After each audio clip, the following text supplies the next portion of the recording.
Hey everybody, thanks for stopping by today. Today I'm going to be speaking with Mark Kammerbauer of Fragment King.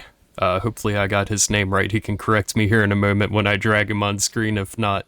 But I'm really looking forward to this conversation. I think we're gonna have some interesting music related things to talk about, and it also seems like we'll get into some other interesting territory today in relation to his job and some of the other interests of his life. So yes, I am stoked as well, Annihilus. So Mark is known, as I said, for his Fragment King project, as well as being part of the band with Zev. So I will go ahead and bring him in here, and we can start our discussion. Hello, Mark. You are Hey, Michael. live. Hey, Michael. Thank you for inviting me. Great to be here. Great to be on This is Darkness. Looking forward to our chat. Yeah, absolutely. Me too. So yeah, everybody, if anybody sees, hears any technical issues, please go ahead and let me know. I always like to start this thing by saying it's a lot of fun to do live streams, but it's also a bit, it can be chaotic, and sometimes I don't realize that things are going wrong until it's already too late, but that's okay. It just makes it that much more fun. Annihilus says, "Hi, Mark."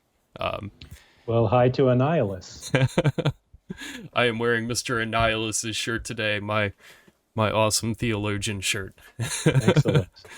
So, yeah, Mark, why don't you just go ahead and get us started with maybe tell us a little bit about your musical history to start with. What led you up to the point of starting the Fragment King project? Sure. Well, that takes me to a while back, actually, but it's a story that I can tell. I think we did listen to a lot of music in my parents' household, in my mom's household, and so that was something that was quite natural to me, listening to music. And uh, when we started our conversation, you noticed that I do not have a German accent, and there's a reason for that. The reason for that is that I was born in the US. My parents are German. My mom went back to Germany with me when I was a kid.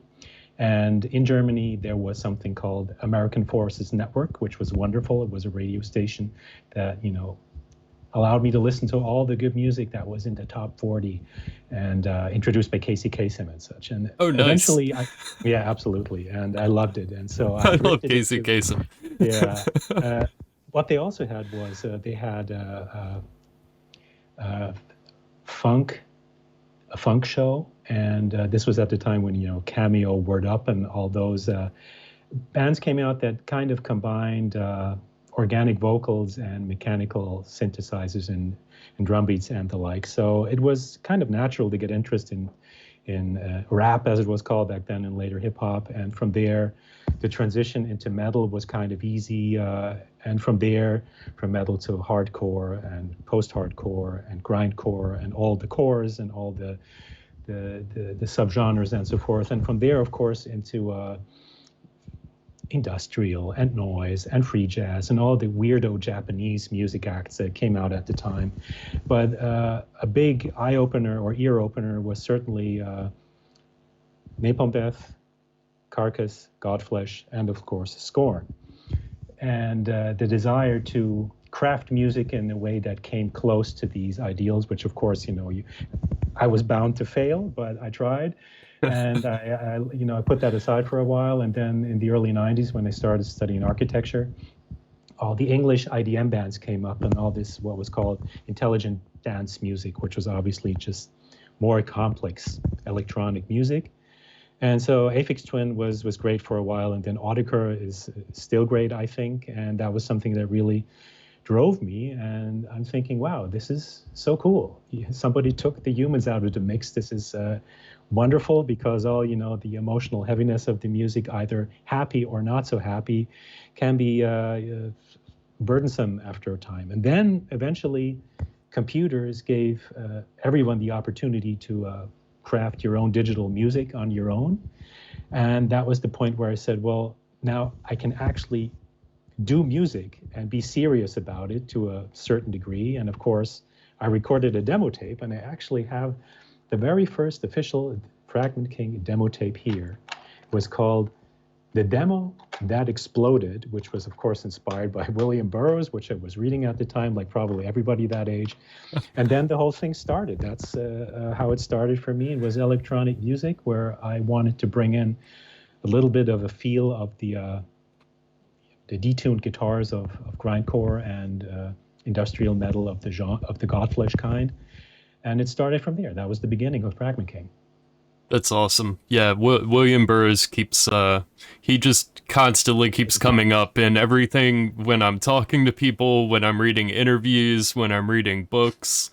I have been, totally an aside here, but I've been reading some interesting books by Craig Williams, and he uses a lot of William Burroughs' writings in his magical works. It's a really interesting situation that I'm going to be talking about some more here over the next couple of days. So that's cool that you mentioned him, because I just finished reading Audrey Saz's book, and I'm pretty sure she mentioned William Burroughs as one of her big influences. And so, yeah, it's just, his name is just constantly arising.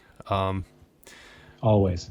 And so I think you mentioned a little bit in our sort of pre-conversation that I wanted to have you speak a little bit more about how when you started out, I hope this isn't just like coming out of my head like as something that I dreamt. I've had a lot of crazy dreams lately, so who knows. Oh, right. But I think you were mentioning that when you started there, the computer programming wasn't really a thing so much, and you were doing this a lot more with like tape manipulation. Is that correct? Well, I did start with doing tape stuff, which it was really harmless. It wasn't really being serious about it, but it was the only thing I had at hand because I grew up in a small town. So what you would have as a kid in a small town is a tape recorder. Yeah. So when it was really, when it was a small boy, about maybe 8 or so, a thing that is interesting about Germany is that they also have a strong audio drama culture. And I suspect this comes from the fact that when films from the US came to German movie theaters, they synchronized them. And this is different than in the Netherlands. The Netherlands, you have subtitles. So in Germany, they have people who would, do overdubs. And the funny thing is that sometimes the voices, like for instance, the voice of Robert De Niro sounds more De Niro-ish than Robert De Niro's actual voice. Oh, that's cool. From that, that's really, it's hilarious. It's so just they did it better than thing. the Russians do it. Yeah, sort of, well, probably so. I don't really want to hurt anybody's feelings if somebody's from Eastern Europe, but I think it's also difficult to do really good translations. And truth to be told, the Eastern German translators were the best in translating Russian literature into German. So that was beneficial to, everyone wanted to read Dostoevsky, or maybe even stuff that came out later on, like the Strugatsky brothers. You would possibly get a really, really good German translation of that. But anyway, so you would get audio dramas on tape as vinyl records and so forth. And there's a strong culture of that, or used to be here. And I grew up in that culture. So I wanted to create audio dramas of my own, and that's how I started out. I did that, and it was an experiment. I wasn't really serious about it, but you were talking about when you were 8 years old, you were experimenting with this? Yes, I did. That's really cool. It was, really, really harmless. And we were, it was just improvising, picking up these audio dramas and then trying to put something together of my own. And then I played the organ as a kid. I had, like a Hammond organ. So music and tapes weren't totally alien to me. And then, let's say in 1990 or so, or maybe 91, 92, I bought a bass guitar, and a friend of mine was a saxophone player, and we thought we could put something together like John Zorn's Naked City.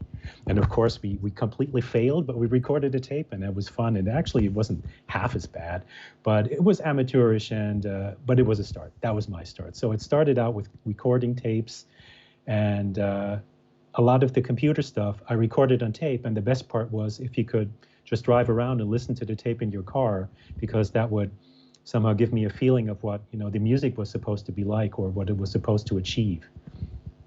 Yeah, that's really cool. No, yeah, I thought you meant you were older when you were doing that, but that's even cooler. I'm glad I drug that out of you now for sure. Well, there were some intervals in there. I mean, honestly, I mean, this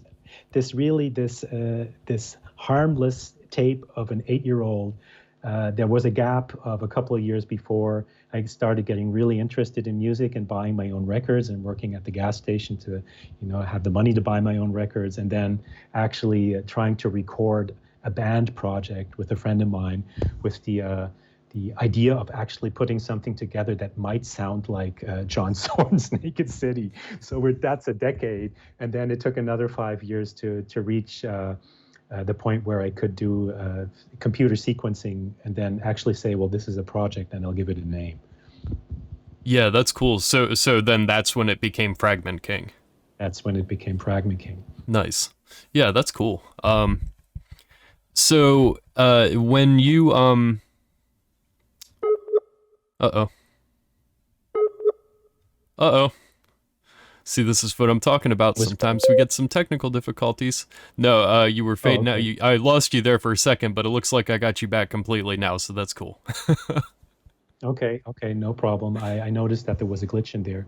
So Fragment King, there may have been some kind of Burroughsian inspiration there with cutting up things and reassembling them, and also with breakbeats. I guess it was somehow a quasi-religious question if you were either into four-to-the-floor, straight techno beats or into breakbeats. So I tended to be more of a breakbeat kind of guy, although I do appreciate the other form of music, while I realized that it's a different skill. But that's how it started. And then, of course, are you going to be Fragment secretary or Fragment minister? No, of course not. It has to, it has to be the king. And so I was young and needed an alias, and that's what turned out to be. And so it stuck because, you're path dependent. Once you come up with a name, you have to stick with it. And I'm cool with it. No, yeah, that's cool. So now I totally your name totally makes sense now with the backstory all coming together with the Burroughs is really built right into your name. That's pretty awesome. Well, thank you. Very cool. So in those early years, how were things different from what you're doing these days? Or is there pretty much a through line of your style, or has this been a thing that has progressed over the years? Well, it's progressed very much over the years, and there are, let's say, two strands of how this entire thing developed. And the one strand is that there were idols that created music in the way that I really love to this day, and a lot of it has to do with resistance towards commercialized music, and this goes back to the 1970s industrial acts, and then also this very, very how to call it, almost something that goes beyond the ken of mortal men, like a band like Godflesh, which seems almost like superhuman and cyborg-like and machine man-like. And so that is one aspect, things that I really like myself. And the other is what actually happens when I try to do music.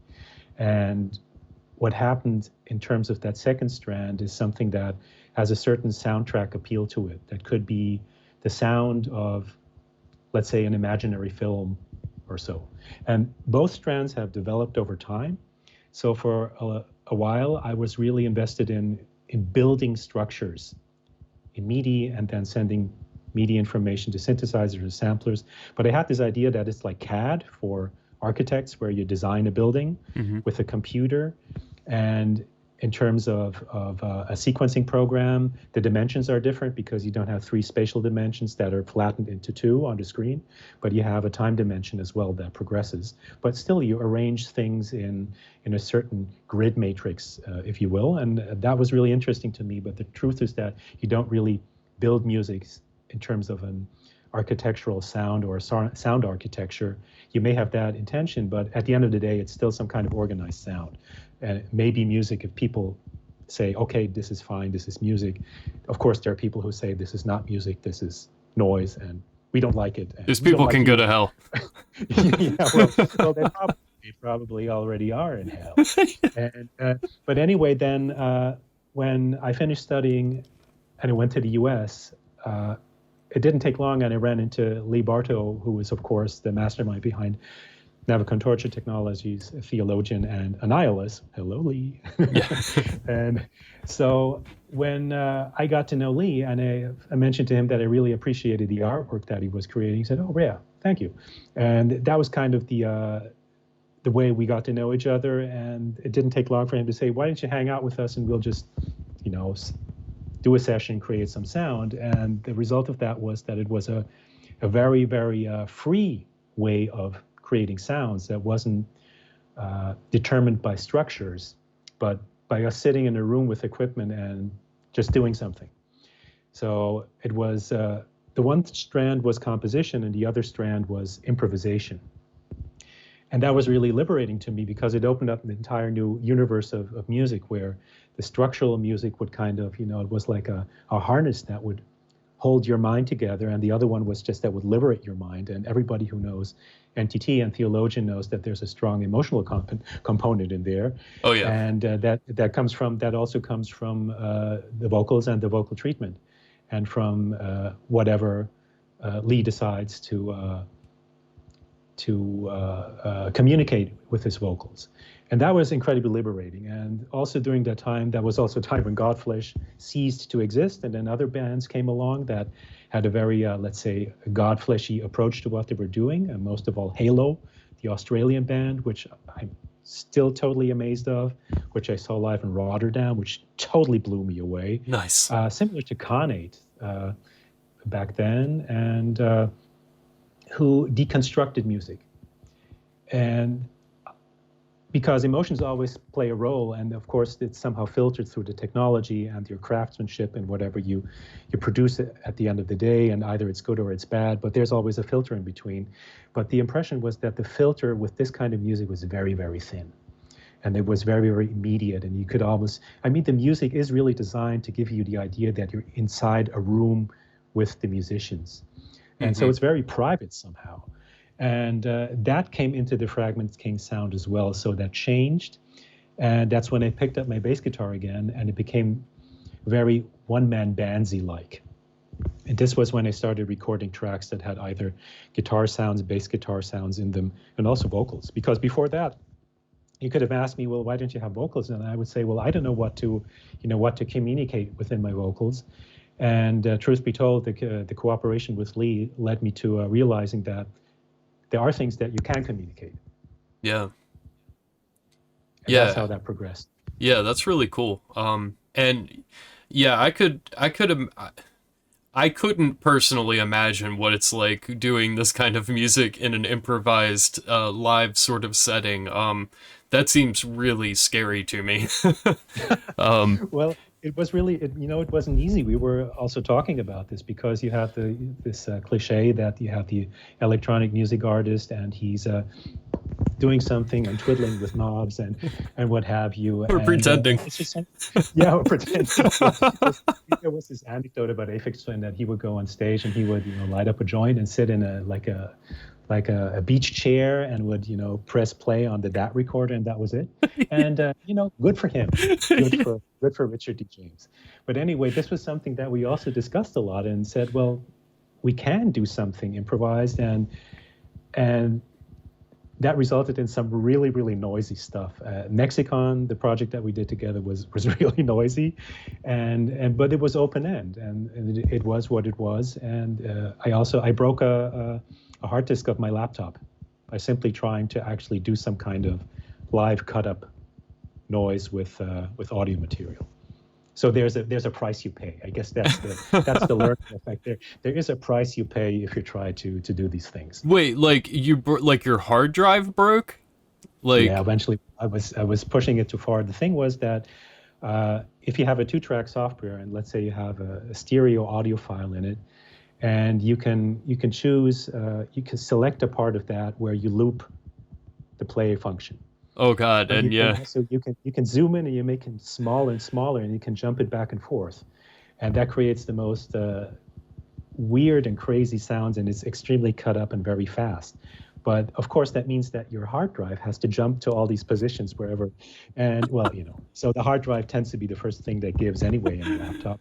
But that was part of my learning curve. Oh man, that's funny. Yeah, I wonder about things like that. When I hear a hard drive in there working, I'm like, I'm asking it to do too many things. One of these days, it's just going to throw up the middle finger at me and be like, one at a time, no more than two, no more than two. Exactly. Be patient. And most of all, I mean, you have to be nice to our future machine overlords. Yes, but now we have solid state drives, and now you should be able to do like, I don't think that could ever happen.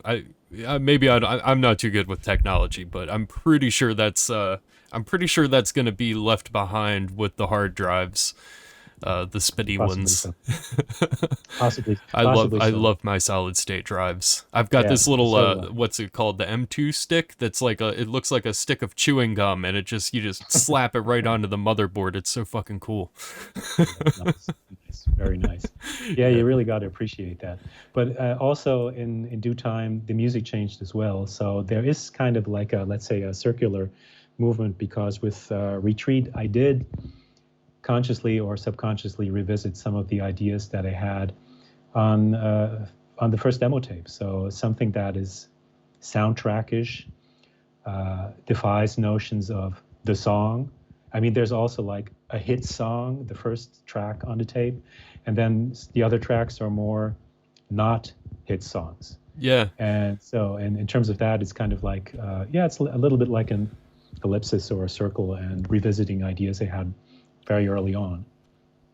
Yeah, well, I mean, Retreat, this is a really cool album. I've definitely been enjoying it, and as you were saying there, as you were going through, the sort of progression of things, I was sitting here thinking like, well, that reminds me of the one song, and that reminds me of the other song, and it's like, I mean, there is definitely a continuity in the process, and I mean, obviously, you're always going to be progressing. I don't think it's possible to not progress, but at the same time, at least in a revisiting context, you're definitely keeping a lot of these things alive that you were saying have been there from the very beginning. So that's really cool. And wrapping back around to working with Lee again. So had it been a few years since you've worked with Lee? I don't think. Well, yeah. So you guys did some work together back in 2013. It looks like. The Hear Music Dies. True. Do you want to talk about that one maybe a little bit? About how that came about? Yeah, what happened was, and this also has to do with how Retreat turned out, was that, let's say, 2005, I put together an album titled The Grey Album, and that was very much in this electronic beats, bass guitar sound, vocals, and then possibly some digital ambience to a certain degree. And I liked the result. I was happy with that and wanted to progress that further, and I did that. And that resulted in an album titled Angel Position, which came out on the label of Klangstabil, the Megahertz label. And that was pretty much what I wanted the Fragment King sound to be at that point in time. That was what I could achieve. And it's hard as granite, and it's angry, and it's massive, and I couldn't really replicate that anymore because it would have been pointless. I could have done the whole thing over again. But at that time, I was working on a number of tracks. Not all of them appeared on that album, and not all of them appeared on that album in the versions that are on the album. And there were some live sets that happened in between where I played some early versions of the songs from this larger package of sessions. And the question was, well, what to do with that? And because Lee and I were basically in touch throughout all the time after I left the US in 2003 when I went back to Germany, and after working in the US as an architect for close to 4 years, we were talking about stuff, and he was working on stuff and said, what are you working on? I'm working on this. And then eventually somehow the idea came up, well, let's put this together as a tape and make it different than what Angel Position is supposed to be, because that hadn't come out yet. And that became Here Music Dies. So there are, I think, 2 or 3 tracks that are in Angel Position, but in a different version. And one of them is a live version. And other tracks that did not end up on Angel Position, not because they're bad, but because they just, it's somehow you make a selection and that's it, and you curate stuff, and then you don't know why you add stuff later on, and then it's there. But the funny thing is that they were released earlier because Lee is just so good and so fast, and it happened, and all of a sudden it was there. And we because it's a tape, and because there was this notion in my head of like the early audio tapes that I listened to, and this one tape that I made as a kid, I said, let's do it as let's 2 continuous sides.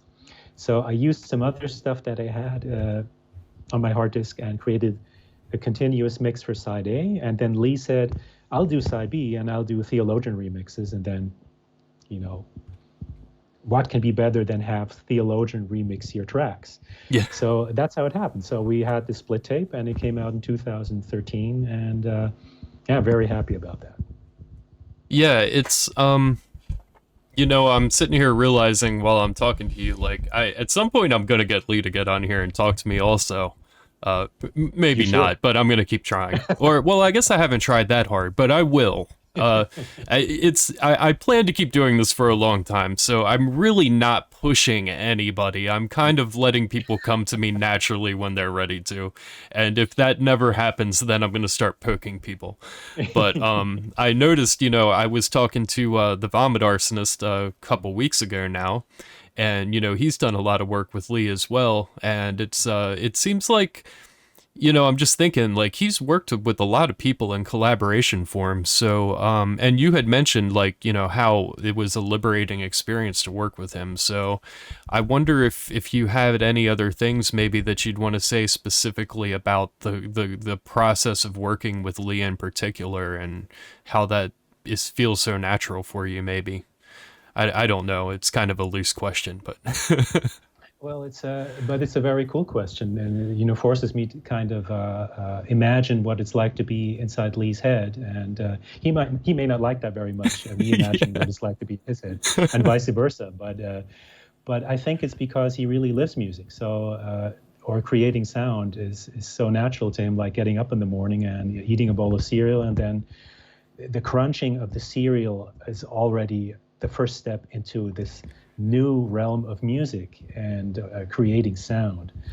And so it also had to do with the fact that for me at the time, I'm very strong-willed person, which isn't always good. And I have very, very strong feelings about things. And somehow changing my mindset doesn't happen quickly.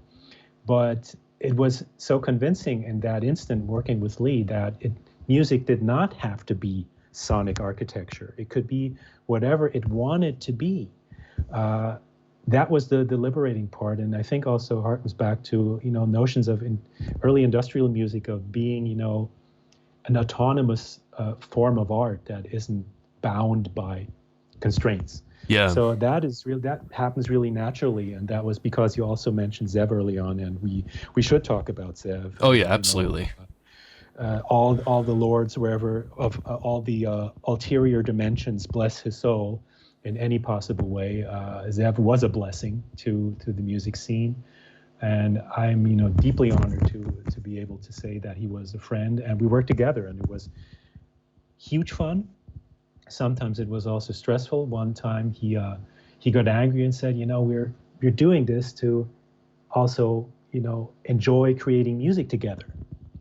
So this was me again, somehow thinking about structures and processes and stuff. And he said, we're doing music. So it's good to have someone who is strong or stronger than you telling you their opinion and saying, the point is, this is about music. And so this was always a part of the discussion with Lee, and this was always part of the discussion with Zev. And this is something that, as someone who is a very structural and procedural guy, I'm really happy to to have people tell me that that you also you can lift the lid off the pot and then just let it steam out a little bit, and then you have a little freedom, and it's perfectly fine.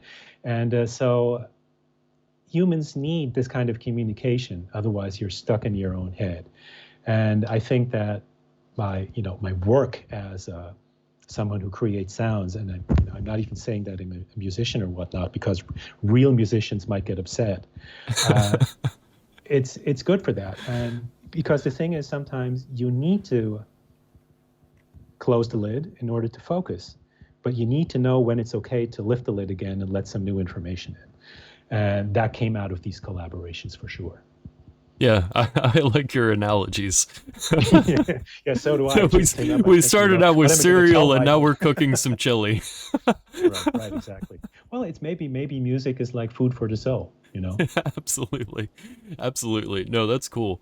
Yeah, so I guess, why don't you go ahead and talk a little bit about your work with Zev and how that came to be and, Sure. What it was like working with him and, wherever you want to go with that. Sure, absolutely. So what happened was in 2005 when I completed the Grey album, I did a live set in Prague, and Zev was there, and also friends of mine from Leipzig, Herbst 9. Oh, nice. Yeah, I love those guys. Yeah. Awesome guys, great friends. And so they said, well, this is Zev. And I said, hi, Zev. And he said, well, hi, Mark. Hi, Fragment. Hi, Mr. King. No. So he is, of course, Zev, and I am Mark, and Fragment King is a part of me. And so anyway, he saw what I did, and he said, wow, I really like this. I really like what you were doing with the bass guitar, and we should do something together at some point. I said, wow, totally appreciate it. And anytime, man. So he was in Berlin in 2008. This was 3 years later. And a mutual friend of ours was, inviting us over to dinner.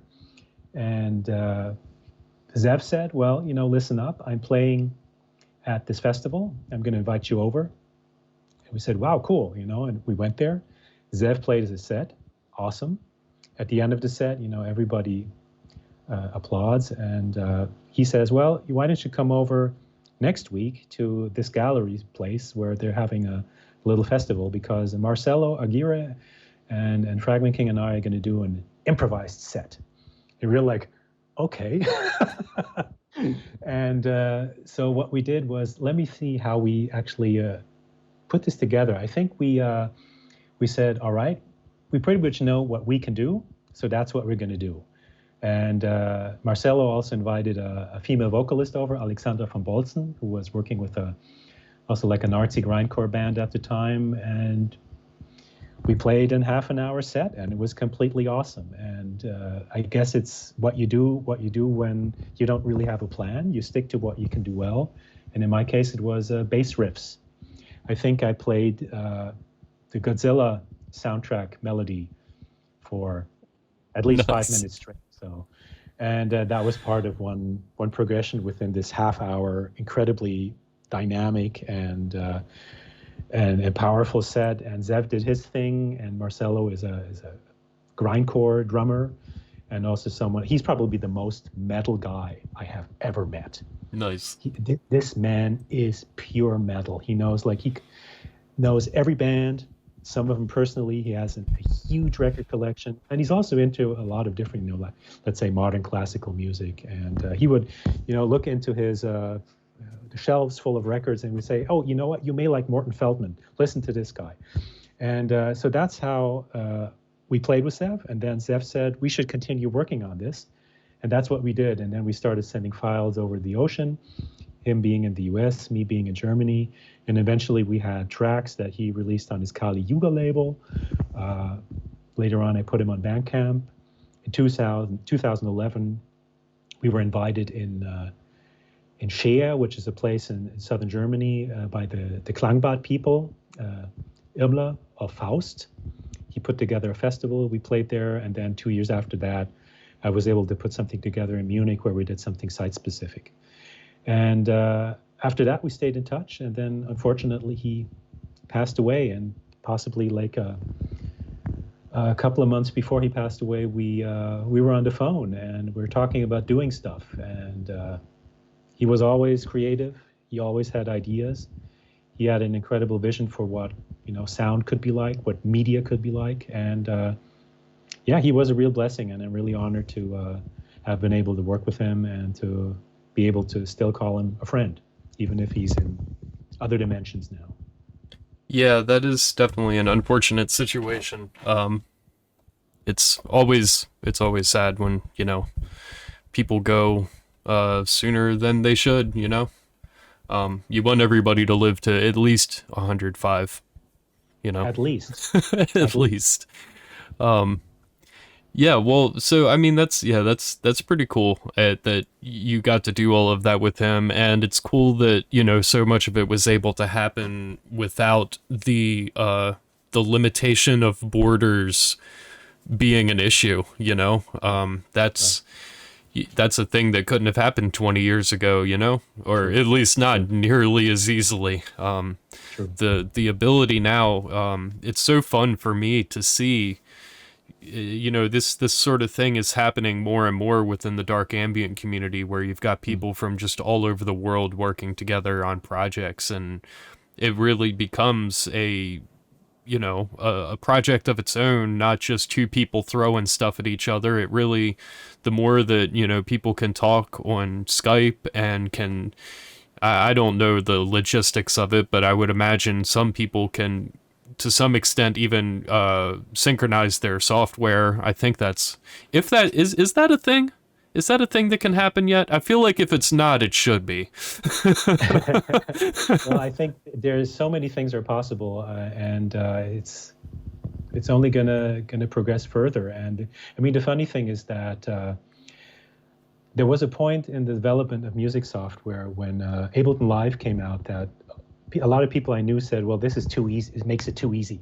Yeah. It's all of a sudden it's just too easy. But the truth is that computers made things easy for guys like me as well, and possibly musicians from the generation before that said, well, it's making things too easy. But now it's moved on or progressed to a point where nobody's even discussing that aspect anymore, that things are becoming too easy, because maybe they aren't. Maybe things are becoming more complex again. I don't know. Maybe because you have updates for software all the time, and then you have the icons in a different position. That you always have to. You never can. Let's say.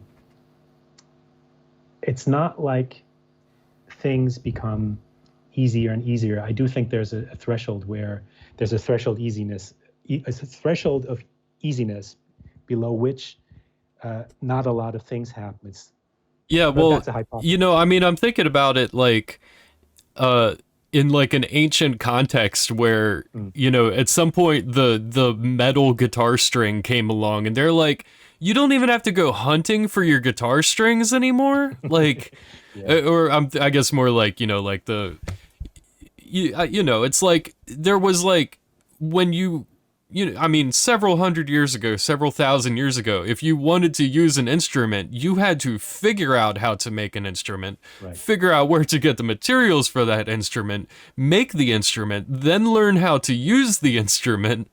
And so, that's a thing. To me, it's, the software, the Ableton Live should, from my perspective, should be as easy as possible. I want to see what you guys have in your heads. I don't want to know that you've mastered some ridiculous software. I don't care about that. I care about your amazing creations coming out of your brain and entering into my ears on the other side of the world. That's the part that I'm interested in. Right. So exactly. that's like an inner circle kind of argument where it's like, oh, this is getting too easy, and I'm here on the outside like slap slap slap.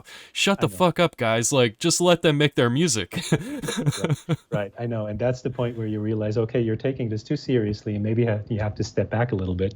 Yeah. And that was exactly what happened. So I stepped out of that arena a little bit, and it's a healthy thing. So it's also a matter of going back and forth, and maybe it just changes the music in a way that is that challenges your expectations, which is of course interesting to listeners, because a listener who is serious about listening to music wants to be challenged. Yeah, that's what I assume, at least. Or if you look at it from a design perspective, a designer is always looking for ways how to challenge the status quo. And I'm guessing that certain software alters the status quo in different ways that appeal to, let's say, a different kind of design sensibility. This sounded awfully complex. What I'm trying to say is that, whatever tool you work with, that tool will somehow still be present within the project or the product that you create. And it will differ if you have a different tool, and that is perfectly fine. So this was a really specific discussion we had at the time. And if I look back, I'm thinking, wow, that's really silly, because not everything has actually become easier. Some things have become more complex, and I think this is also part of our dilemma today, that things that seem so easy are in fact awfully complex. Yeah, I mean, that's what I was going to say is from an outsider's perspective that doesn't use music software and has tried using music software, it's not as easy as people make it out to be. If you, especially for people like you, and like I have conversations with Per Bostrom of Kammerheit, like he's like, oh, you just do this and this and this. And I'm like, you just do that and that and that. I don't know how the hell to do any of that. It's like, no, it's just real simple. You just do this thing. And I'm like, I don't know how. Yeah. It's and possibly, the thing is, maybe we don't know how either. We're just lucky that somehow at the end of the day, there's something there that sounds interesting. It's really hard to explain, because all of a sudden we're in this discussion about, as a designer and a consumer, what's the difference between them? And the truth is that you could design anything you want. If there's nobody there to appreciate it, it's okay, then it's an entirely private project. And part of what drove me was that I wanted to create music for myself that I would like. And that's how things developed for Fragment King. And along the road, people did like it. Yeah. And that, and you're thinking, oh, okay, cool, people like it. But later on, you realize that is something that should really be appreciated a lot, because it's not self-evident. Yeah, that's true. It is, not only is it true, it also is true because music is also communication. Remember when I mentioned to you that I didn't know what the hell I would be using my vocals for, or what I would communicate? That was exactly, the tipping point. And then when I started actually creating, well, it's not exactly true. I did create music with some other guys at some point in time, but working together with Lee actually opened a different set of doors to acknowledging that music is also the sound, creating the sound is communicating with other people who are doing the same thing at the same time, but then also with people who bear witness to the process. And none of that is natural or self-evident or the way it should be. It's just sheer good luck. It's sheer good luck, and that's the big fun of it. And if you can maneuver your way around software, I mean, as I mentioned to you, the sequencing software came not natural, but was easy in a way because it reminded me so much of CAD software. And I was educated at a university in a design profession, so it didn't come, from one day to the next. There was a process there, and also, having aspirations of recording music before that point led me to doing that. And honestly, there was like an entire summer in 1996 where I was just sitting in front of the computer trying to figure out how to run the sequencing software. So it took me. It takes dedication.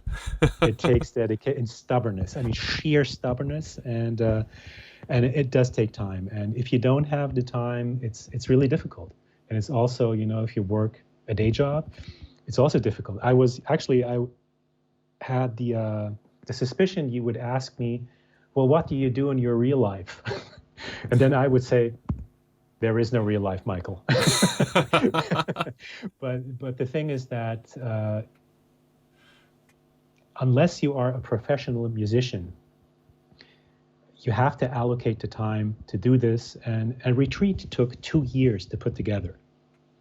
And it's actually 6 tracks, 2 remixes, but it's been 2 years I've been eking out time to actually do the sessions and then work on the stuff, and then also discussing some of the potential of the tracks with Lee, which I did in a very open manner. And the interesting thing was that we had the same ideas about how this should move on. But I just like hearing a second opinion, and Lee is the perfect guy to discuss that with. So it does take time. It takes a lot of time. Yeah, but it's worth it. Yeah, I think. I think that's it. It can be different for different people. I think in general, having a lot of releases is not a good thing. There are a few people that are really gifted at doing this, where they just seem to have the combination of time and energy and willpower and inspiration to just keep knocking out classic after classic. But for the most part, I like to see a person take a year or 2 or 3 years per album, where, you know, you want to know that they're like, if I'm going to come into to listening to a project without already being in love with that project, I really want to know that they put time into what they were doing. Like, this is why I don't really do much in the way of talking about the drone aspect of dark ambient, because many drone artists just knock out like an hour album a week, like a whole hour every week. And it's like, I don't think you even put as much time into creating that as I'm going to put into considering it, you know? And I don't like that. Yeah, I can understand that argument. And it's really hard to know who's who in that context, you know? Yeah, well, I will try not to be judgmental in that regard, because there may be some logic to that, how people work. If they're set up in a way that they can start from scratch every other weekend and create a lot of material that they can, select from, or that they can curate, I think it's entirely possible to do that. And yeah, it's just hard though, like, which one's going to be the classic? You know what I mean? Like, the one that you did on the 3rd week of September, that one was really, really, really good. The October ones, I don't know. It's like, it's really, it's strange for me. You picked your classic. Then you picked your classic. Maybe it's just a matter of how you respond to the music. This really is funny, because all of a sudden we're talking about classics, and I think that different people may have a very different notion about the classics, and I already mentioned to you what my classics are, and truth be told, with all the tremendous due respect that I feel for the work of Justin Broderick, I did not get into the latter day Godflesh. So the Godflesh that I listened to is 1988 to 2001. Correct me if I'm wrong with the dates. And the newer iteration of the project, I don't know, it just doesn't do anything for me. But Carcass, on the other hand, who had a 17-year hiatus between their Swan Song album and Surgical Steel. I totally love Surgical Steel. I just picked up the new album, Torn Arteries. I totally love it, and so it can be very, very controversial. But I think it's a question of, is there some kind of emotional response, or do you have some kind of what do you expect from that artist? But I can understand that it's difficult if you, let's say, have 20 albums and you have to choose which one is the absolute best, and that judgment may change a year later or so. Yeah. And in my case, it's definitely not that difficult, because it takes me ages to put out material, because I just keep on working on it. And also when Angel Position came out at that time, I was working in academia. So working in academia is another thing that just eats up your time completely. And I didn't have time to record any music, honestly. So after I jumped out of academia again, I knew I had time to work on music again, and here we are. So that's the reason why there aren't that many classics in terms of Fragment King to talk about. Well, so yeah, I mean, let's take the conversation now in the direction of your work, because I think there's some interesting territory that we'll cover there as well. So, if you just want to sort of give a little bit of a background on, what you do, what you've done, what got you to the position that you're at outside of music. And Sure. if you want to talk about how that connects into music now, you can go ahead and hop into it if it's natural, or maybe we'll work our way to that. Sure.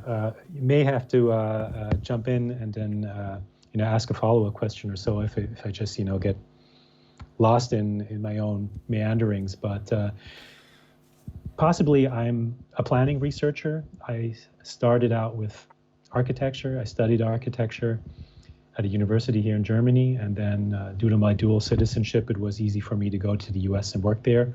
I worked in an office that was active in the New Jersey, New York metropolitan area, doing a whole different set of architectural projects there for commercial and private clients. And eventually I realized that a lot of what architecture actually is about is trying to discuss with a client what the client actually wants. So all of a sudden, you're not a psychologist, but you have to be sensitive in terms of, let's say, she wants to have a $50,000 kitchen, and he wants to have an airtight garage for his vintage Camaro.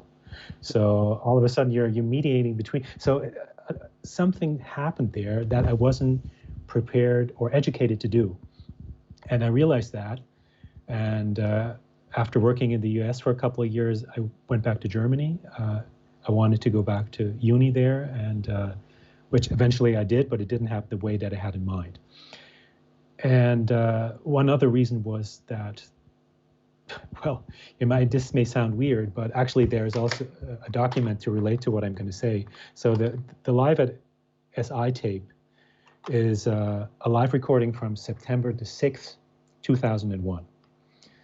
And of course, we all know what happened on September 11th, 2001. And this was a moment where I was in the office, and my boss turned on the radio and said something happened. His wife called in from the city, people called in from the city, and that was when the first tower got hit. And a boss said, well, obviously we can't work under these circumstances, let's go home. Went home, second tower got hit. So eventually I realized that, why the hell are we building buildings when these people come along and just tear them down? So all of a sudden, architecture made no sense at all to me. It took me a long time to realize that. During that time, and also while I was studying architecture, I realized there are connections to music. So there was this one guy who combined architecture and music, and who had experienced crisis himself, who had barely gotten out of a civil war, got his eye shot out in Greece, fled to France. Yannis Xenakis worked for one of the top modern era architects and became a modern composer, and worked a lot with computers, by the way. So this was kind of where architecture and music got together. And I'm thinking, well, if you can't do architecture anymore, you can still do music. And I went back to Germany in 2003. I worked in a job for another 2 years, and then I decided, okay, this is the time I can go back to uni.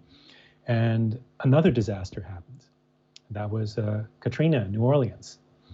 So again, a circumstance where a city gets walloped. This time it's a natural hazard, it's a hurricane, it's a flood. But still you have people standing there trying to rebuild, and nobody knows how to rebuild. And you're thinking, this is a crisis after the crisis, because we simply do not know how to cope with crisis. And jumping back into music, a discussion that Zev and I had was whether confrontational forms of music, to give it a name, actually give you or help you build the capacity to cope with crisis. And this was a really interesting notion. I wrote a paper about it. The paper got rejected, which happens all the time. Yeah. But it was a discussion that Zev and I had. So all of a sudden, these things came together. And only much later, I realized that Yannis Xenakis also was trying to illustrate by means of sound crisis. There's one piece that he composed where there is also a graphic notation. It's like a drawing it looks like, all these little spots, and then they're colored spots and spots in other colors.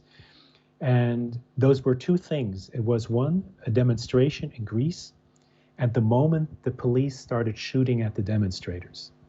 And it was also a diagram of musicians standing among the audience in a concert hall, which I experienced. So I was in the Philharmonie in Berlin, which is a fantastic building. And all of a sudden you would have musicians next to you and throughout the audience, and they started playing Nomos Gamma. And this was just a magnificent, magnificent experience of sound where all of these things came together, and all of a sudden they made sense. And I think this is the big challenge, to actually make sense of these crises. So it took me a long time. So I am a slow learner. And you can imagine that it's difficult for any human being. But this is kind of how architecture and music came together and helped me understand the world, as corny as it may sound. But this is what happened. And then I got into academia, and I researched these flood disasters. And of course, now we know that they're somehow related to climate change. Mm-hmm. And all of a sudden you have all these, it took me really long to kind of figure out what the hell I am doing. I have a professional degree. I decided to move into academia, but I also have this desire to do music. And none of it really fits together. And at the end of the day, or 20 years later, you'll find out, oh, it actually does fit together. So I feel that, like that's incredibly calming, and it's an incredible consolation that there is a way of mending things, and even though it may take a while. Yeah, it's nice when things like that happen in that way, where you're just kind of thinking, what's the meaning of all of this on a personal level, and then right. Like you said, then it just comes to a point where you're like, oh, now I understand what I've been doing this whole time. Right. But that's really interesting that those two events had such an impact on your profession. I remember sitting around as well. I was working on the day of 9/11, and I was working near my house that day and took a bit of a early lunch. Like, I took my 15-minute break, and I was like, I'm just going to go home for my 15-minute break, because I was like walking distance from my house. And I walked in the front door, and I'm like, what is going on the TV? And I sat down to eat a snack, and then the second tower got hit while I was sitting there eating my snack, and I'm like, holy fuck, like, this is insane. And then, I guess it was two or so years later that Katrina happened, and then I was just sitting around lazy fucking a band that didn't have a job or anything, and I was just watching it like 24/7 on the news, like, this is fucking crazy. Like, right. What is going on in this world? You got people standing out on a bridge in the middle of just total desolation, like yelling at the camera, can somebody come help us? We're in the middle of America. Can somebody come do something about this, maybe? And I'm just watching, from the comfort of my couch in the air conditioning, like, this is crazy. Like, this could just as easily, I could be, these people were me last week. They were sitting in their air-conditioned house on their couch watching, CNN or Fox or whatever you watch, and they were thinking, like, look at these people all around the world with their problems. I'm sitting here in America, and then next thing you know, they're, like, standing on a bridge saying, somebody come save my life. Right. Yeah, that really puts life into context. Those events, absolutely. I think those events have changed so many people so much. And so Lee says, hey, we're finally home. He said that a little while back, so thanks for stopping back in, Lee. And Rich Dodgen just came in and said, hey, folks, how are you doing, Rich? Thank you very much for stopping by today. Rich is our other This Is Darkness guy. I'm going to get him on the channel one day, too. He's... So far, he's stayed off camera, but we're gonna change that at some point here. Cool.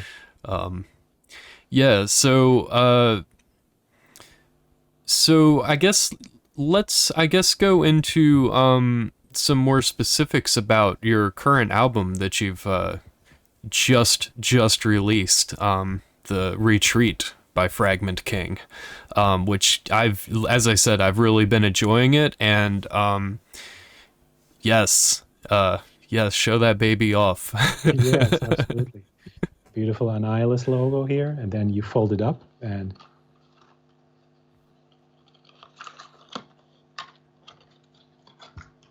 voila, you have the insides with the little lyric sheet, and you have wonderful tape that you can put in your tape recorder. And I think what were we calling it, a mini album, or like I don't know. The question was really whether it was an album or so.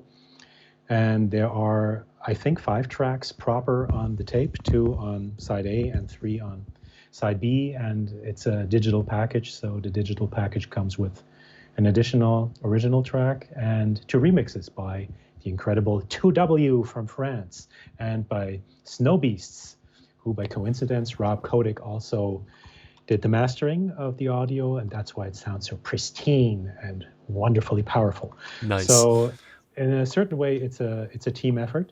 So I guess that makes it an album. And it's the product of 2 years of deliberating on how I could continue making sounds, creating sounds, making music. And as I said, after Angel Position, which is this baby here. So this was Angel Position, released in 2014. I knew I couldn't just copy that because it wouldn't make any sense. I would be wasting my time. And I did have some ideas. I did have, let's say, an image in my head how I wanted to sound to progress.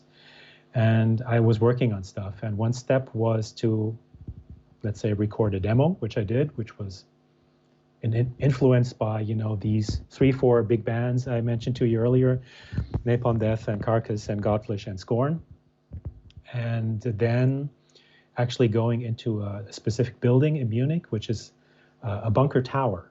And people will ask, well, what is a bunker tower? That's what I was just thinking.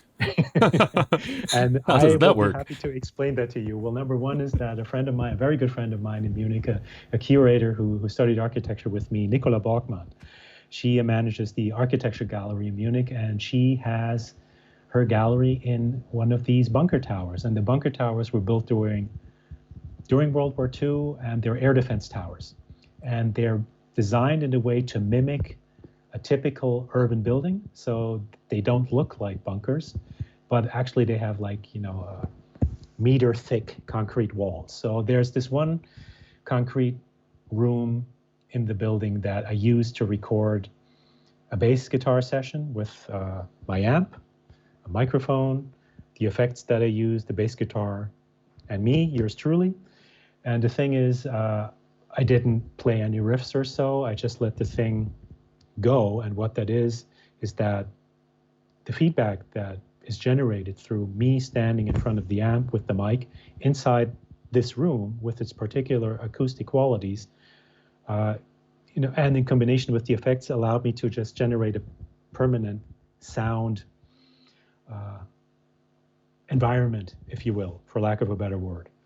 And so these were, okay, it was some form of bass drone. Okay, now you got me here.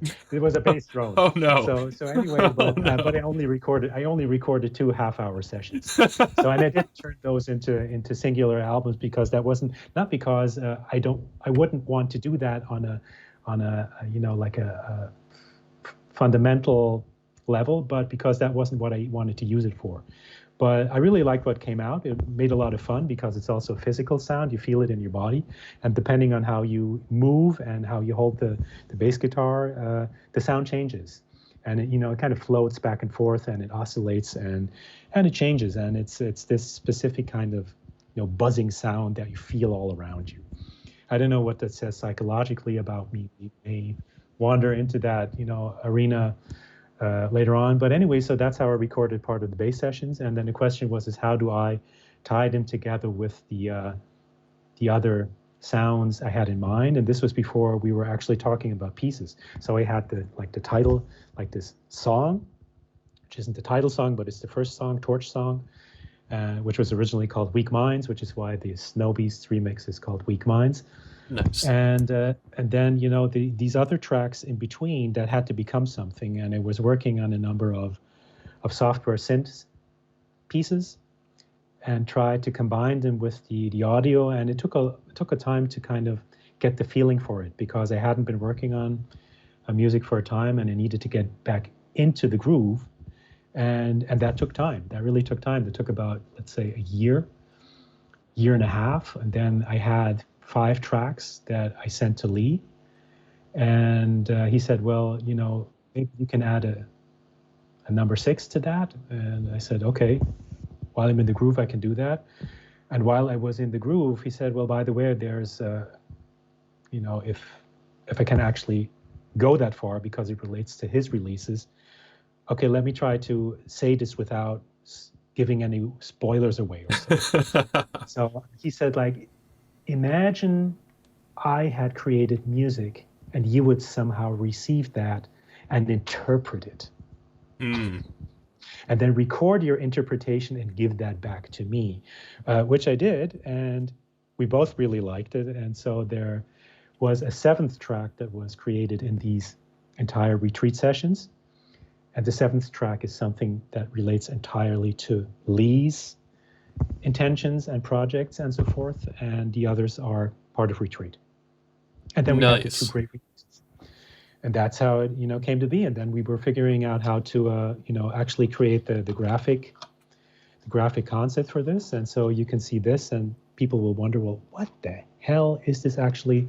And this is actually the driveway of a parking garage, and there is like a steel parapet that borders that, and there's steel coping over the edge.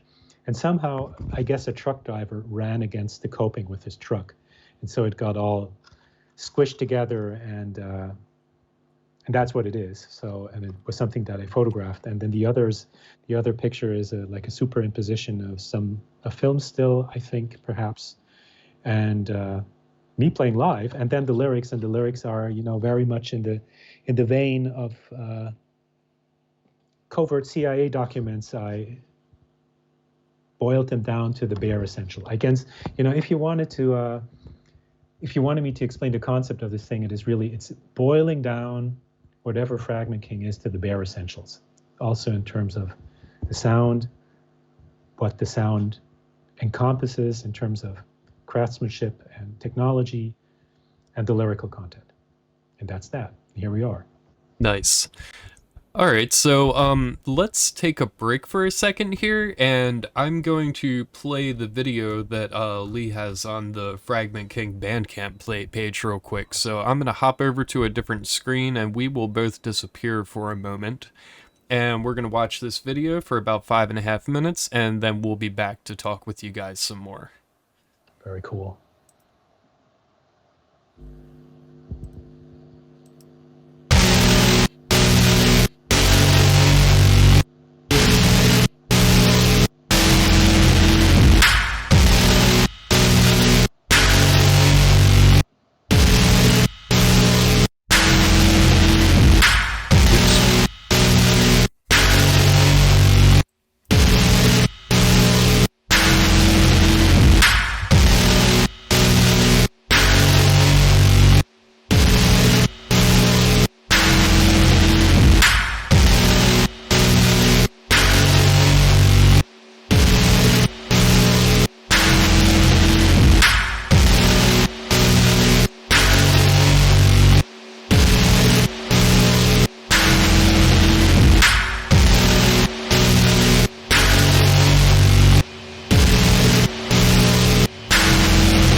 All right.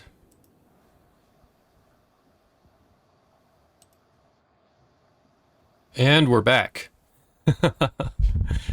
Hopefully everybody enjoyed that. Sorry you guys got to see my oops. Yeah. I'm not the most technically savvy person, so you guys just have to deal with that. What have I done here? There we go. I cut off half your face. Now we got you back. Yeah. Can you please hang out on the other side of the room for a little bit? Okay. Oh, well, this works out fine. Rich says, I seriously love this. Absolutely incredible. Thank you, Rich. Much appreciated. Yeah, so, did you have any, how did the video for this come along since we just watched that? Was this something that you were heavily involved in the creation of, or was this mostly, Lee taking care of it, or how did that all come together? Well, this is another story within a story. And the story begins possibly sometime in the mid-'80s. And, like with any spooky films would be on TV rather late. And back in the day, there weren't that many TV channels in Germany. So there were two government TV channels that would also, compete with each other. And then you would have regional TV. And regional TV would show these, spooky films late at night. And this particular film titled Mirrors, of which Lee, let's say, employed materials of, really freaked me out for a number of reasons. And later on, I tried to find it, but I was under the impression that the lead role was Kay Lentz, but it wasn't. It was someone else. It was, I think, General Patton's granddaughter, who was also an actress. And so I couldn't find the thing. But eventually, of course, with the internet being what it is, you do find everything returns to life one day. Everything returns to life one day. So somebody uploaded it to YouTube, and I'm thinking, this is the film, because I had in the back of my mind, I had the scene of this woman running through a city with incredibly lush vegetation and being in this deserted building and being completely disoriented, and so, which I found incredibly creepy. Yeah. So I found the film. It turned out it was filmed in New Orleans. There you go. And the lush vegetation. Somehow, it's so amazing that years later I was able to actually be in that city for my research after Katrina for quite a while. And I found this film, and I said, how amazing is this? And it was part of the inspiration to the album, let's say a visual inspiration. Lee knew this, and he said, well, let me develop something. And you can see that sometimes, well, he does his magic with the images, and there's some drawings superimposed. So I developed these sketches halfway along, figuring out a graphic concept for the release. And you can see some of these very rough sketches that I did, and they were originally intended for the print matter of the tape for the cover. And eventually they did not end up being part of the print matter, but they were sometime along the way. And then Lee said, well, I can use them for the video. And then, he did his magic, and it is what it is. And here we are, and now we have this this insanely creepy video for a Torch song. Yeah, it's cool. It's like, as you say it, there's a creepy element to it for sure, but there's also a bit of it feels sort of hypnotic, the combination of the way that the video works along with the sound. I don't know. Does that element of trying to make things sort of hypnotic come into play in the creation of your music in any way, or is that sort of a byproduct of what you're doing anyway? Well, that's an interesting aspect. I may have not thought about it that way, so it wasn't my intention to hypnotically influence people. That was not part of the concept. But what was part of the concept was kind of using, you have the staccato sound of the bass guitar, the distorted bass guitar that also sounds like a detuned electric guitar. And with the silence in between, that was something where I wanted to create room within the sound, which wasn't the case with Angel Position. Angel Position was just completely solid, like rock or poured concrete, reinforced concrete, with no room to breathe. That was also the intention. There was no room to breathe. Yeah. And in Retreat, there is room within the sound where you can dwell and hide or emerge or what have you. And then there's also certain sounds that drift into appearance and then drift away again, and that was part of it. And that was also the intention with the synth line, being a completely different instrument, also having a completely different, a German would say, a completely different Gestalt, or a different, let's say, a different form, and merging that together so that it kind of fits together in an organic way. So that was the, let's say, the designer's intention to that. And then when I give things to Lee, he has a free hand. That's the deal. And that's also kind of, if I say that's what I expect from him, that sounds sort of like, but that's what I expect from the Lee. That he does these things. The Lee does these things his way. But that's what I was hoping for. And that's what I did. And that's what he did. And so that's how the thing came together. So in a certain way, the video is the video, the sound is the sound, and both work together. Awesome. So while you were talking there, Rich typed, previously, as soon as the video ended, he said, "I seriously love this, absolutely incredible." Rich had mentioned previously that he was going to pick up the album tomorrow, so then he just chimed in again, "Well, I couldn't wait until tomorrow, so I've just bought the album now." So that's pretty awesome, Rich. I recommend that other people do this as well. Having listened through the entire album several times, I really do recommend it quite a bit. So Lee, Annihilvs, to everybody that doesn't know Lee specifically, who we're talking about, we are talking about the Annihilvs person here who runs the Annihilvs label, the fantastic Annihilvs label. So then Lee chimed in, that was part of the process, or making the video, this idea of that visual echo, totally hypnotic. And then Lee went ahead and said, "Awesome, Rich, thanks," which, yeah, for sure. That's awesome, Rich. Absolutely. Yeah. Although the different songs or tracks are different than Torch Song. Just that you know. That's part of the deal, it's that's the way it is. So I hope you like the other tracks as well.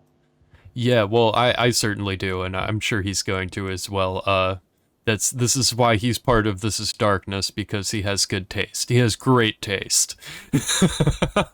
Sounds good. And also, also I wanted to mention here, the intro video that I play at the beginning of each of our sort of sessions here was created by Lee. So very much thanks for that. He made that to use as a as sort of a This Is Darkness commercial for his Monomer TV. Oh my God, Skype is really playing games with me here today. Sorry guys, I'm just gonna keep I don't know, my video of you, my feed just keeps resetting itself. Yes, but he created that as a commercial for his Monomer TV, and since I started this Twitch channel, I have put it to heavy use. It's there for 10 minutes at the beginning of every single one of my streams, so much appreciated, Lee. Yeah, so I wanted to, I think, we've talked about this a little bit, but I just, Lee had, as I was laughing about, when we were talking the other day, I was like, Lee has a better idea of what I'm going to talk to you about than I do. So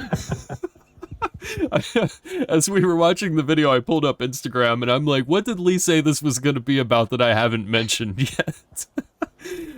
So he had said, he mentioned the sustainable city planning. I think we were sort of getting into that territory a little bit with the Katrina thing, but yes, did you have anywhere deeper that you wanted to take that? Because that is a thing I am very, very interested in. So whatever you might have to say on this topic that could sort of start up a bit of a conversation would be cool to hear. Absolutely. That's a really good question for a number of reasons. And also, kind of reflects my change in perspective with regards to what planning and designing spaces for people is actually supposed to achieve. So when I studied architecture, it was pretty much about becoming the demiurge who would shape the earth according to his own image, and designing space, designing a coherent project that would envelop the environment and architecture and humans under the control of the design. So I'm kind of exaggerating a little bit, but it's about designing things and designing them your way. And that rings true for a certain scale of design. But when you move into the scale of cities, you have this issue that we touched upon in our pre-chat about, let's say you have a neighborhood in a city and you have particular people living there, and you have a city planning authority that comes in and says, well, we have to redevelop the area. It's not like in New Orleans back in the day when they just built the I-10 highway straight through an African-American neighborhood without asking anybody whether they liked it or not. And you can't do that anymore today. And that is a good thing, because you have to include people in the planning process, at least the people you plan for. Yeah. But that also means that you have to figure out how they see their environment, whether they see specific problems or not. And typically, local people know best what their community needs. And planners who come from a different arena or perspective, or even a different scale, need to understand that. They need to be on the ground and talk to people and figure out, what the issue is. And then you can develop a planning scheme. And that is something very different than some guy saying, okay, I came up with an idea, and this is what I want to do. And I had to realize that myself. This was, kind of a real eye-opener for me when I worked in business, that the psychology of the process is almost as important as your drive as a designer, which is different in, let's say if you're talking about, well, in the farthest sense, this being some form of art project. Mm-hmm. Because, of course, it's great if people appreciate this and enjoy it, but there's also, I don't need to please people. But we talked about this, that it's something that I, as an artist, if I may call myself one, or as a designer at least, really appreciate that people say, well, I find this cool. I enjoy listening to this. This is really, really great. But there was a time in my biography where I thought, well, I am the person who determines that whether people should like it or not. Because I am skilled. I am the professional. And I had to unlearn that. And I unlearned that by communicating, by talking to people, by, getting out of my ivory tower, out of my silo, and talking to people. And this is something that I learned on the job, but I had to digest first. And when I came back to Germany, I realized that the job hadn't arrived at that point yet. The profession hadn't really arrived at that point yet, which was the reason why I went back to uni and why I did my research on disasters in New Orleans for starters. And I went there to talk to people. So that is how my understanding of design changed. And that is how sustainability works. And of course, the dilemma of sustainability is you're supposed to include everybody, even people who are perhaps not willing to discuss. But that is an ongoing challenge. That is part of our cultural challenge at the moment, that our discussion, there are discussions that are breaking apart or that are not happening. And, in our discussion today, we don't have that issue because we have a shared issue. It's, music and genuine interest in music, and not just superficial interest in music, really genuine interest in music and how it comes about and how that, relates to your life, my life, our life. So there's a difference there that can be brought into relation with what happens in sustainability today, which is a good thing. Yeah, for sure. But that also means that you have to be able to communicate, which is part of the trick. Yeah. That's always the hard part. Yeah. Yeah, well, here in Baltimore, I can think of two like really big examples of what you're talking about, where before people had a choice, they built, Johns Hopkins was just, they said, we're putting it here. And the neighborhoods just opened like the Red Sea for Moses or whoever it was. And they who cares what these people think? We are relocating them, dislocating them, whatever. Right. This is where Hopkins is going. And Hopkins is there now. And the neighborhoods just went elsewhere or Right. or went nowhere, and that's still, that's happened decades ago, and it's still a bitter thing for people to this day. And Oh, then in a absolutely. more modern context, we had a highway that comes to a dead halt at the edge of the city. And when they started planning this highway 20, 30 years ago, it was supposed to cut straight through the middle of the city. And then, the things that you're talking about started to come into people's minds, and then they said, maybe this isn't the right thing for this city, and they asked around and they decided, no, nobody wants this thing to happen. The people that were making this road wanted it to happen, but nobody else does. So it stopped, and it's just a dead end now. I mean, it's not a dead end, but it was supposed to continue past the Beltway, and now it ends at the Beltway.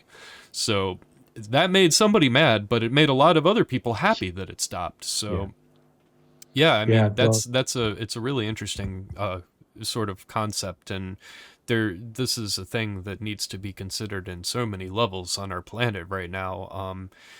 I mean, the whole planet is turning into some. You can loosen the definition of city, and this whole thing is happening to our entire planet. Where's where are we building the next neighborhood? Where does the sewage go? Where do we allow international companies to come wandering into and take over a country? And I wonder, something that I've learned about, totally aside from anything that we've talked about, but maybe you would know about this, maybe you wouldn't. But I've watched a couple interesting videos about how suburbs are really the pits. Like, as far as sustainability goes, suburbs just don't work. Do you know anything on this topic that yeah. you would be interested in mentioning? Yes, absolutely. Unfortunately, because I'm a suburbanite, I mean, the first years of my life, I grew up in a New Jersey suburb, and I'm part of the bad guys here. But the thing is, the problem is that if you look at the U.S. and how built space is understood in the U.S., at least private home ownership, this is so deeply ingrained in the understanding of citizenship and being a citizen of the United States and what, like a landholder. This land is my Some, land. yeah, but also like this Jeffersonian notion of you're a landowner and you're a citizen, so you have your country retreat and all that. And it was a good idea at the time when they were, after World War II, giving everybody a home who came back home from the war, Hmm. having a car, enabling automobility, a certain form of mechanized freedom. And freedom is, of course, a little bit more than mechanized freedom or automobility, but that was enabled through, cheap gas, cheap electricity, and keeping the construction industry at peak activity. But the problem is that, it got bigger and bigger and bigger and bigger. And a lot of that is monofunctional. So you have neighborhoods where you don't have a corner store. You have neighborhoods where everybody's like you, where there are no dissenting opinions, where there are no people who look differently, where there are no people who come from a different socio-economic walk of life. So it kind of eliminates difference. And that's part of the problem. And you can get Where in your the car and drive right past those people. Well, exactly. You can just or you fly over them. So Yeah. there is a certain disregard for difference, and that's part of the problem. Because if you can't, like walking in someone else's shoes is really important, because otherwise it's really hard to understand people who are different. And Yeah. it's even so if you think you're really a person who is tolerant and who is accepting of different cultures. But if you have a guy in the apartment beneath yours who's has certain cooking habits, and it comes straight into your studio apartment, it can be really difficult to be tolerant. And so the question is, do you have a space to withdraw to? Okay, you have your backyard, you have your front lawn, which of course serves only the purpose to produce frontage, which is a sales argument for your house if you sell it. And we're using up too much space. We don't have that much space. We have to somehow stop using that much space, either for residential or commercial purposes. It does not make any sense anymore. We're just burning up the planet, and we have to stop doing that. Yeah, and I've noticed from going overseas, I went to Sweden, and I noticed the difference between when we were there. It's like they built things so that you could walk and ride your bike anywhere that you needed to walk or ride your bike to. And here, you can't walk or ride your bike anywhere. It's like, I can't walk across this 6-lane highway. I'm not allowed to, for one. And if I want to, I have to walk a mile that way, cross this bridge, then walk a mile back in the opposite direction, just so I can keep going down my path. So, so a 1 mile walk now turns into a 3-mile walk, just because this stupid road is in the way, and nobody said, hey, pedestrians might want to cross that road. Who cares about pedestrians? Tell them to get in their car. Right, exactly. So it's part of let's say a civilization machine. Yeah. And you can somehow maneuver around that, by either riding a bike or so. But I mean, there's like an ongoing joke here in Germany, and it happened the other day where we were sitting together. So we have like the science fiction roundtable. We meet once a month, and we talk about science fiction. And so one guy said, yeah, when I was in the US, I was walking by the roadside, and then something happened. And he said, I know what happened. Police held you up and asked you why you weren't driving.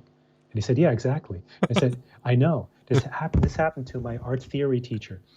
He was in Las Vegas. He wanted to experience Las Vegas. And, it's true. You can best experience a new place when you walk through it.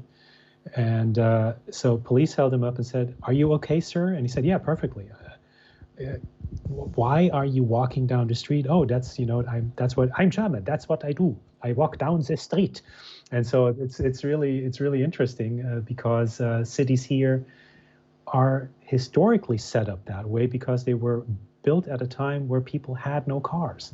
Yeah. So you would have to be able to reach, whatever you need for your daily life in order to live your life without needing a vehicle. And we're coming back to that, and Sweden is a forerunner because that allows us to not use a car. But here, I grew up in an automotive town, and they call themselves a car town, and I tell them, look at what happened to Detroit. Do you really want to go there? And they say, well, why not? And you have these issues here as well. So it's not only in the U.S., it's also in other countries, and you have people who are genuinely afraid that not using the car will inspire the car companies to leave town, and then people lose jobs. But truth is, we are in a big transformational phase, and politicians are responsible to offer the legal framework for this transformation process. And if you look at, for my research, I had to read some of the economic rates. So Schumpeter, Austrian guy who emigrated to the US, he said that business and the state should be on equal terms in terms of their power, because the state should make sure that business doesn't go crazy. Well, there are two political parties who have different philosophies with that regard, but the truth is that companies ask for frameworks. Of course, they don't want to pay taxes, but it's clear that if they want to occupy the planet as well, they have to do something for us too, because wherever they put their factory, that's not a meadow I can walk across. Yeah. That's simply a fact. So there are different philosophies here, and it's part of our modern societies, and we are in a transformational phase. And somehow, if we manage to let's say reframe automobility, that might be a first step. But it definitely does not include rolling coal. I'm sorry if there are any fans out there who enjoy rolling their coal. Please do not roll any coal. It's not cool. Yeah. Yeah, I agree. Okay. Um, Don't want to upset any fans, you know. yeah. So yeah, I know it's a funny situation. It's a tightrope. It's a tightrope walk. But maybe we have to create a situation where it is safe to roll coal, and not, you know, when some guy in a Lexus is next to you at the traffic light or so, or a bike rider for that matter. So the thing is, you wonder why people do this, and there are reasons for that. It's not because they're dumb or evil, but they may have reasons, and it's interesting to try to figure them out. And a lot of them are psychological, related to, you know, how they construct their identity, and being a car owner is part of that. And like, you know, the freedom thing. Having a car is a part of individual freedom, and it's important when you live on the countryside. When you really, let's say you live on a farm and you have to drive 5 miles to the grocery store or what have you, then you definitely need a car. And people who live in this 15, you know, the term is the 15-minute city, where you only have to walk 15 minutes to get someplace where you need something for your daily life. Well, they don't have that issue. So we have to somehow reconcile very, very different worlds. And in the US, you have very, very different worlds in that regard. You have urban metropolitan environments where you may have really great, you know, great public transport. And then you have rural environments where you're really dependent on your car. Yeah.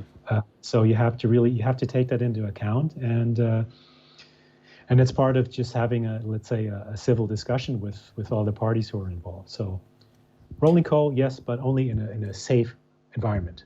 Yeah. Under hip hop supervision. Yeah. Yeah.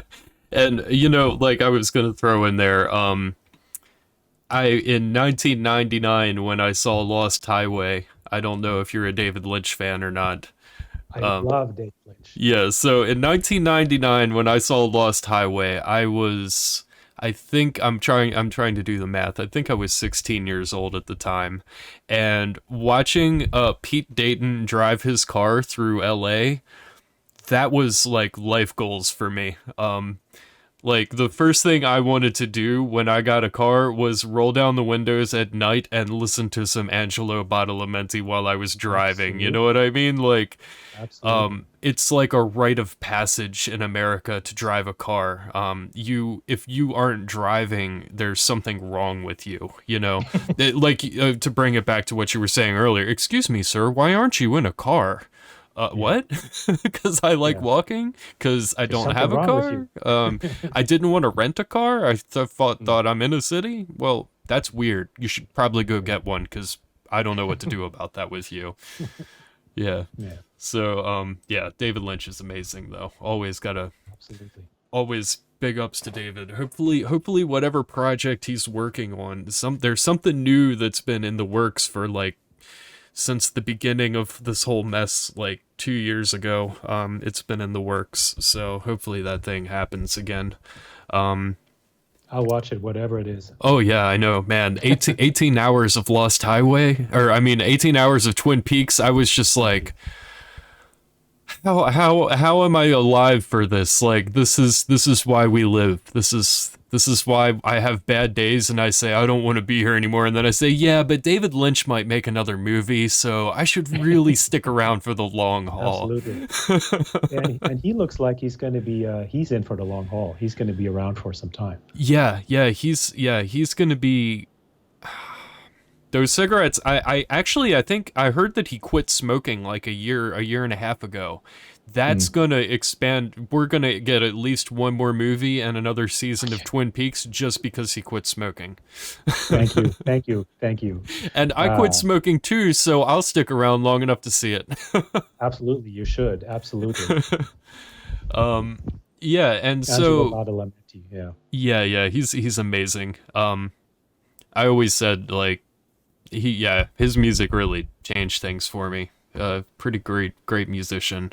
Here in the United States, I just didn't fall into the right circles of people to find out about the whole industrial wing of dark music. Like, to me, it was just the like, I was stuck in the nu metal shit. Like, it was Marilyn Manson and Korn for me, unfortunately. Unfortunately. Well, Nine Inch Nails was cool. But no, I mean, like, I always said, like, man, if I had just followed like one step further down from Angelo, like, there was a whole world of music waiting to explode before me, and I just missed the boat for like another 10 years. yeah, but the thing was that at the time it was something that Godflesh was all, it was moving in that direction. It was like a synthesis of different music styles, and that's what happened. It just simply happened, and it's I think it's perfectly okay to like it, and but if you move on and like something else, that's perfectly okay too. Yeah. I'm trying to figure out if there are any extremely cheesy bands that yeah, possibly so. I mean, I went through some,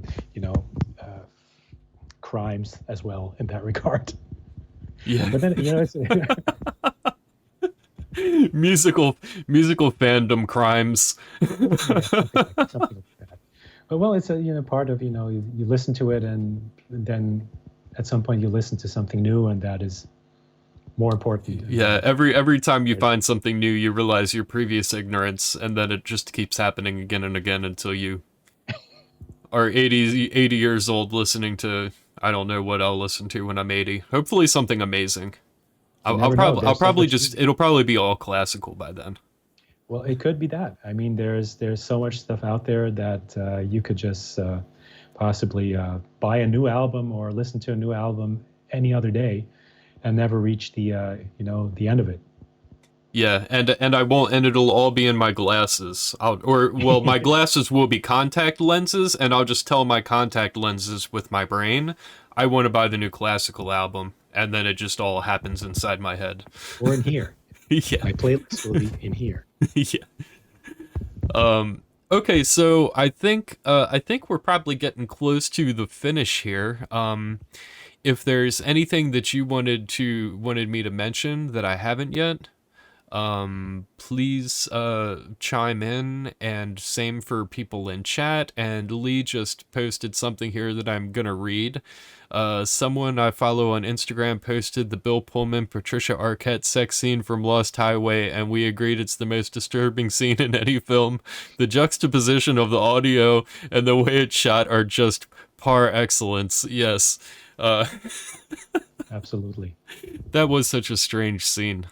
Very unsettling. Yes. I mean, to think that I would respect Bill Pullman in such a way before I saw that movie, you would never, there's no way. And then he was in that, and it's like, okay, this guy's cool. It's amazing acting, and the pat on the back is just the absolute killer. Yeah. My goodness. If any woman has ever destroyed a man, that's what she did. Oh, yeah, I know. She just, yeah, man. Talk about destroying somebody.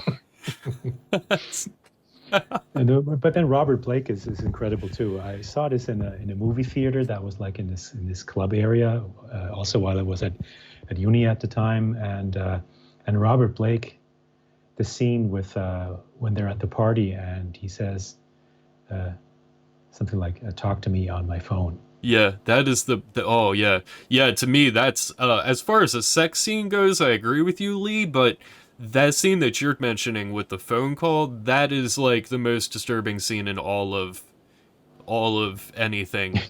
All of my dreams, all of the movies I've seen, it just tops everything. I'm in your apartment right now. Call me. Yeah. What the fuck? You're standing right in front of me. What the fuck? Oh my goodness, I may have to watch. And then they start laughing at the same time in both places. I'm getting chills just thinking about it. Oh, well, Michael, I think we covered really we covered everything. You want to spin another track? Yeah, we should do that. We should definitely do that.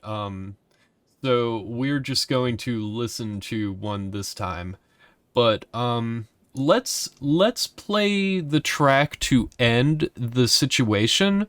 But before we get there, we mentioned this, and I think we should talk about it here for a second. And since you, as I said, I didn't really know what was happening until like 10 seconds before our call. So maybe if you want to say a little bit about what happened with the Andrea of Agast, if you wanted to mention that a little bit here. This has nothing to do with either of us, but it was just something that sort of was like a holy shit, what just happened, and I just found out about it, and he sort of told me. So if he could kind of tell you guys real quick, sort of a somber ending to the discussion here today.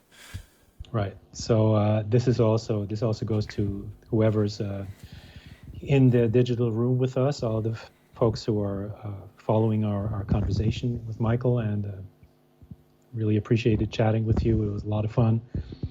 And so what we talked about before we went live was that in Kongsberg in Norway, there was a horrible incident that led to the death of, I think, at least 5 people who were killed in an attack.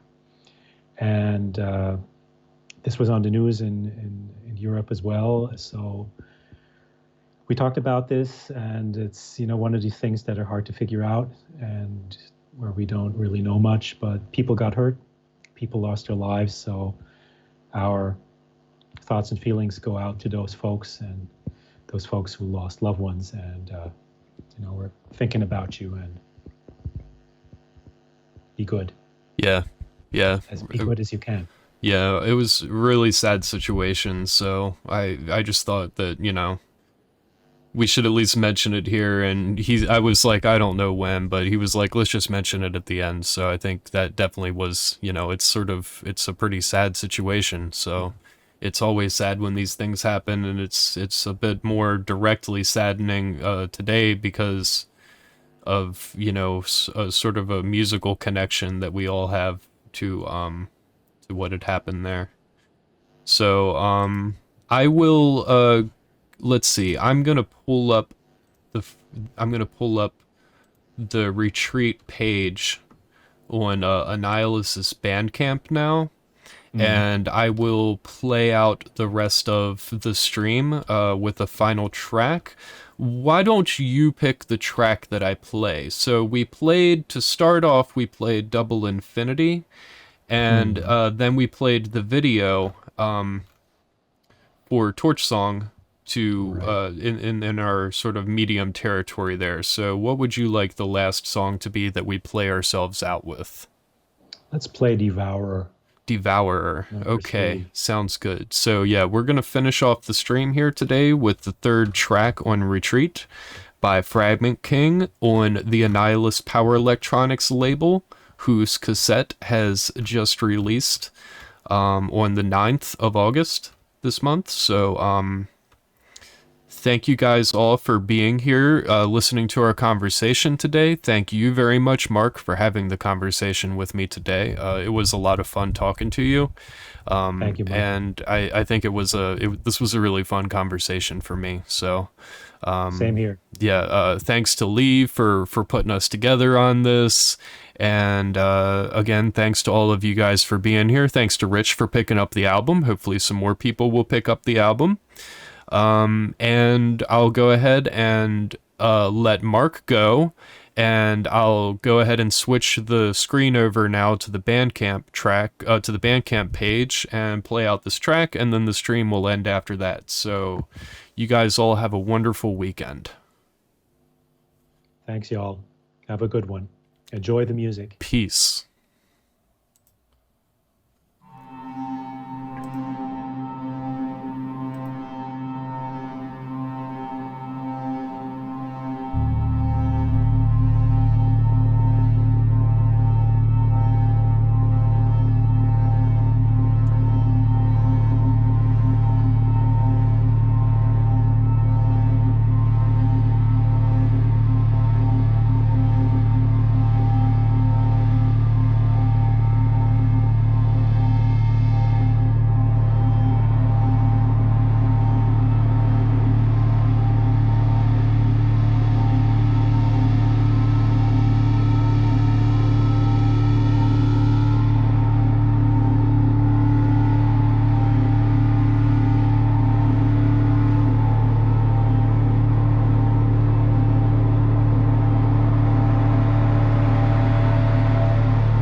Have a good night, everybody.